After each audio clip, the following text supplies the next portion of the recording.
Yo, what's up guys? Welcome back to This Just In. Thank you for joining me today. In this video, we're going to take a look at the Roblox stock. It's been really popular lately, so I wanted to give you my thoughts on where I see it going and if we should be trading it, if we should stay away from it or what we should be doing. So let's jump right in.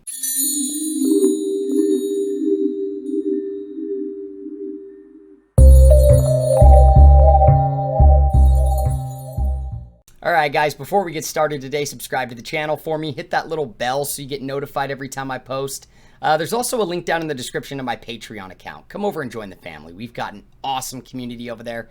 You'll get access to the private Discord where we talk stocks. You'll get links to 5 portfolios so you can see exactly what I invest into. And then anytime I buy or sell a stock, up to the second I do it, I send out a notification so you can follow along. I also send out a lot of swing trade setups. You know, we've had a lot of winners lately. Bit Digital, just off the top of my head. But you'll get access to that. I also send out, anytime I map a chart or I've got a watch list, a lot of education. The goal is to build a community of elite swing traders. So if that's something you're interested in, come over and check it out. I think you'll get a lot of value out of it. Day one squad, I love you guys so much. Thank you for your support. It means the world to me. But guys, let's get started. For anybody that's new here, video game stocks, I should say, is definitely one of my favorite things to invest into. I've got a lot of them. I've got Turtle Beach, Corsair, EA, Activision. I own a lot of them. And, online gambling as well. And so I've been watching this Roblox stock for quite some time now, since its IPO. And I haven't pulled the trigger on it. And the reason why I wanted to make this video is because there is a lot of hype around it. And I wanted to kind of give you my process on how I analyze a stock, right? So when I'm scanning, looking for stocks, what my process is. One thing I want to say right off the top here, guys, is I have not done like a unbelievable deep dive in the DD. Like, I don't know, their growth plans for the next 3 years. I haven't read their 10Ks. I haven't done any of that. What I'm pretty much doing in this video today is I'm going to go through the fundamentals. Then we're going to take a look at the chart and we're going to see, okay, should we be buying this as a long-term hold? Do we want to spend the time to do a deep dive into the fundamentals? Or do we want to just stay away from it, put it on a watch list, and then just mainly monitor the chart to see if it's more something we want to swing trade or day trade, and play off the volatility. So that's the main reason why I wanted to make this video, guys, because you can't spend hours and hours and hours and hours, doing a full deep dive on every stock you look at. You've got to have some type of process where you can go real quick and see the ones that you want to take the extra time to go deep dive in. So I just want to throw that out there because I don't want anybody coming at me, saying, oh, you haven't done your DD, because I haven't. We're going to go through the fundamentals together and come up with our opinion. And then I'll also go over the intrinsic value sheet that I've got where we can put some numbers in. It'll give us an idea of what we want to pay for the stock. So let's get started, guys.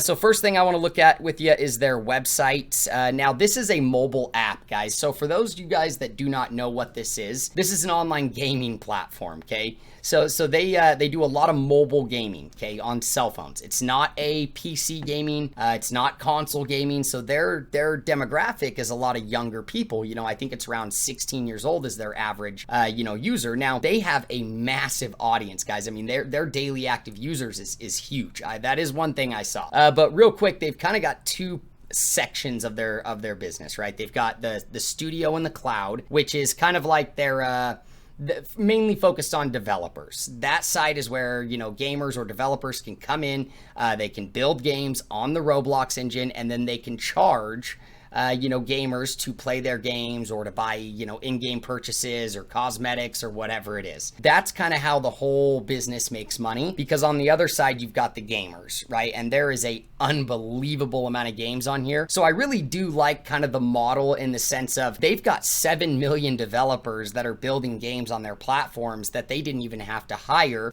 because the way that the developers make money and the way that the company makes money is through their in-game currency. It's called Robux. So essentially you go in, you buy the Robux currency. So if I was a gamer, I would go buy them and then I would go browse through the endless amount of games. When I find a game I like, I can either A, buy stuff in the game, like the game's free to play, or I can buy the game, pay for the game because it's not a free game. The developers have the choice to charge however they want. Once they do that, they can take their Robux that they've, collected from users, and then they can cash them out or sell them back to Roblox, for actual currency, and they keep about 70% of their earnings. So the developers keep 70%. Roblox, keeps the rest. And so that's how they both make money. I do like it in the sense of it's kind of asset light, but I don't like it in the sense of they're already, by the time that they even pay their employees, they've already paid out a ton of money to developers and their cost of revenue and everything. So if you have some time, go through this. I had to create an account to get on here and set this up. I'm on a computer. This isn't the mobile app. I'm a video game player. I don't play like a lot, but I play, PC gaming here and there. This isn't really my style. I probably wouldn't play these games, but they do have a massive audience nonetheless, and they are kind of trying to target and go after, more of an older demographic, which could help them, expand and get a more solid audience in the future. We'll just have to wait and see. Okay, guys, so now let's take a look at kind of the overview. So, decent volume. They've got, around 4.1 million today. With an average 3-month of around 11 million, not bad at all. Now, as far as the shares outstanding on the company, they've got 570 million shares outstanding, and on the actual ticker, they've got about 516 million. So not bad there. Looks like they've got quite a bit held by insiders, around 13%, institutions almost 16%. But look at this market cap, guys. $46.5 billion. That is a massive market cap. I mean, you got to think, guys, that's more than double Take-Two Interactive's market cap. But Take-Two's Interactive is their cash flow and revenue is quite a bit better. That market cap is honestly really similar to like an EA Sports, where I think EA Sports is around 40 billion. I don't know off the top of my head, but I know for a fact that EA Sports, their free cash flow is around 5 times what Roblox is doing. So big market cap there, guys. I mean, this stock is not cheap by any means, from face value like what we're looking right now. No PE because they have negative net income.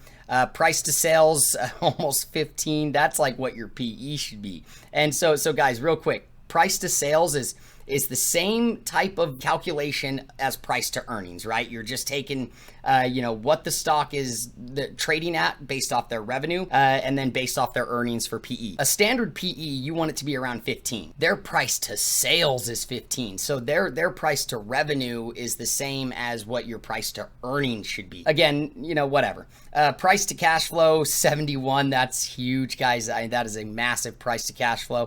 Gross profit margin around 13%. I mean, guys, that's not bad, but it's not that great. I mean, software companies, video game companies, I would think should have quite a bit bigger than that, but, nonetheless, whatever. The other thing that, I think is kind of the reason why that is, they're a young company, right? Their gross profit is gonna go up. Like as time goes on and as they, they get settled in, the gross margins will expand. But the other thing is that they're paying their developers and all those things. So by the time they even pay themselves, they've paid out to 7 million developers. So, hopefully they can cut that back as time goes on. EBIT margin, actually really nice, 30% pretty much. Negative net income margin of around 30% as well. And then as far as the revenue growth, 105, we'll look at that. So let's jump in. The other thing, guys, is the balance sheet looks great. That's one thing I will say. They've got a lot of cash. They've got cash to make acquisitions, make strategical partnerships. So there's a lot that they can do to kind of settle in and make some, some changes or some alterations to expand those numbers. Guys, they're a young company. I mean, they were started back in 2004. They're not brand new, but they got ways to go. As far as the income statement, guys, I mean, look at this. 325 million back in 2018, 508, 923, and 1.15 billion in their trailing 12 months. So they've literally doubled their revenue every year for the last 3 years. That is massive, guys. One thing I want to point out though is look at these gross profit, 74.5, 1173, 91, and 144.3. So guys, their revenue's growing exponentially, right? But so is their cost of revenue. I mean, look at this, 250, 391, 832, and $1 billion. So they've got a really low operating leverage. Okay, so while their revenue grows, so does their fixed cost, right? So does their cost of revenue. Now again, they're a younger company, but you should see when revenue's growing that fast, you should see gross profit growing as well. And I'm just not seeing that. That's something you want to keep your eye on, guys. Again, like I said, they can do things to change that, right? One thing that I was reading in a short article that I was reading is that they've got a massive daily active users, but their paying customers has kind of stagnated. Their average paying customer is around 23 months is how long they keep them as far as the lifespan goes. When you think of like a traditional video game company, right? Like EA Sports, Activision, the lifespan of a customer is a lot longer and they're older. So, you know, guys like me, they're more likely to get me to pay for stuff than they are a 16-year-old kid. But at the same time, Fortnite was a game that is, you know, really directed at a younger demographic, and they've done a very good job at getting money from young people. So I think that by them trying to expand and appeal to a older demographic will be a good thing. But I don't know if they'll be able to do it because I wouldn't be into the mobile gaming like that. I would much rather, you know, play console games or PC games like, you know, Call of Duty and stuff like that. So just keep that in mind, guys. Just keep this in mind right here, that their cost of revenues is growing really quickly, and that will keep them from doing negative net or positive net income for some time. I mean, I think that their negative net income could persist for quite some time. I mean, look at this. The losses are expanding, right? 88, 71, 253, and 331. So it's not like I don't invest in companies that have negative net income, because I do. That doesn't bother me. But guys, when I see a company that has negative net income, I want to see their gross profit growing. You know, I want to see the net income losses going down, not up, you know. So there's just some concern there. Do I think it's doomed to, you know, eternal hell? No, not at all. But I just want you to keep your eye on it and know that they're gonna need to fix that in order to get to a point where they've got positive net income. Now, as far as the free cash flow goes, the free cash flow is really good, guys, really good. That's one thing. As soon as I look at a stock, right? So when I was saying my process, what I do is first I look at the revenue, right? Is the revenue growing and how quickly is it growing? Is the gross profit growing and how quickly is it growing? And then I look at negative or net income. Guys, if the net income is negative, the first thing I do is go to the cash flow statement. And if a company's got good free cash flow, I will invest in it all day long, especially if their price to free cash flow is good, if they've got a good cash flow multiple. For those of you guys that do not know, cash flow is your cash from operations minus your capital expenditures. So you can see right here on the cash flow statement, you come down, cash flow from operating activities, you go to the bottom, then you find your capital expenditures and you minus it off. So as you guys can see here, 101 million in cash from operations, minus 65.6. So that puts it at around 6 million for that year. They barely did anything that year. But look at these last 2 years, or the last year and their trailing 12 months. 524.3 minus 104.2. So they did a 420 million in 2020 in free cash flow, where they barely did anything in 2019. And then as far as their trailing 12 months, they've done like $530 million in free cash flow. So their cash flow looks really good. Now, if they can keep growing cash flow at that rate, very impressive. Now, what you want to do is you want to take your free cash flow, and typically what I will do is I will get a 5-year average or a 3-year average or whatever, data I've got. Now, with a company like this, I wouldn't use a 3-year average because of how poorly it was back here in these years. And it wouldn't be fair to the company. So I will typically, when you see that big acceleration in the cash flow, I will usually do it both ways. I'll do it with the lower numbers, kind of see what I get, but then I'll do it with just like, say the last 2 years is really good or is really when it started ramping. I'll do it with those numbers to get a more accurate, multiple or valuation on where it's at today. Now let's take a look at this is kind of a mix between a discounted free cash flow model. That's pretty much what it is. But it's a little bit more simple, doesn't require near the information. So guys, as you guys can see, you put in your data. Like I said, this is over at the Patreon. You put in your ticker, your outstanding shares, your share price, your diluted outstanding shares, and then you put in, you can either put in last year's, like full fiscal year 2020. I just did trailing 12 months because the numbers were better to give them the benefit of the doubt. So I put in their, their revenue, their net income, the most recent free cash flow, and then, these are your assumptions. When you're doing this is kind of like a stock analyzer mixed with like a cash flow sheet. It really is kind of giving you a value based on cash flow and then based off of earnings down below. But as you can see here, guys, growth rate for the next 5 years. So pretty much it's just how much do you expect, or how fast do you expect the company to grow their earnings over the course of the next 5 years on average. I put in 50%. That's massive, guys. Like, I know that they're growing revenue at 100% a year, but growing earnings is much different. But, again, we'll use very aggressive assumptions.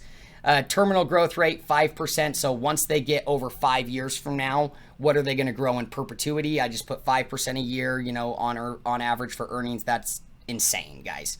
And then I did a 10% discount rate. That's standard for cash flow sheets. Now, as far as the down here, you can put in your net income margin and your cash flow margin. Guys, what I did is I did a 20% for the net income margin, which it won't really affect the cash flow part of it. It'll only affect the earnings part of it. They don't have a positive net income margin. It's like negative 30, but whatever. Now, as far as the free cash flow margin, I put in 35%. Right now, they're actually doing less than that. They're doing about 30%. But again, wanted to be a little aggressive and give them the benefit of the doubt. As you can see here, guys, they're giving us an intrinsic value per share at around $73.90, which is, a little bit of downside, about 5% from where it is today. Now, guys, I put in some pretty aggressive numbers. If we were to even change these a little bit, like if I was to take the net income margin down to 30, where it's at right now, they would be $63 for their intrinsic value per share. Now, if I was to adjust like net income, let's see, I don't think that changes anything up here, but let's just look. No, it doesn't. That changes it down below. Now, down here, guys, is just kind of a valuation, PE analysis. As you can see here, we can put in some of their competitors like Activision, EA, Take-Two, Corsair. Now, guys, I just put their PE at 0 because they have negative PE by a like 160 negative. And so it was pulling down the average. And then I gave them a 40% premium over these other guys. So anybody that's like, oh, they're growing faster or whatever, they're getting 40% premium on their PE multiple. Now, let me change that net income margin back, because they definitely don't have a net income margin of 40%. Let's put that back to 20. That'll give us a $49.70 per share for intrinsic value based off of PE. Guys, I'm not like whatever, right? It's not a PE type company. You don't invest into it because of low PE. It's not a value stock. It's a growth stock. But this is what really is kind of what I'm looking at, guys. I think these are pretty bold assumptions. $63 is what the sheet's giving me, and I actually think that that's a little bit high. But nonetheless, that's what it is. So let's move on. I guess what I'm saying, guys, is I just wanted to kind of show you this to say, look, I think the stock is a little overvalued, a lot of it overvalued right now, today. Now, if you think that they are going to grow at bigger rates than what they are now, and they're going to get their net income down in the next, or their gross profit up in the next couple of years and get their net income margin up, and they're going to make acquisitions, then sure, totally fine. Buy it at these prices.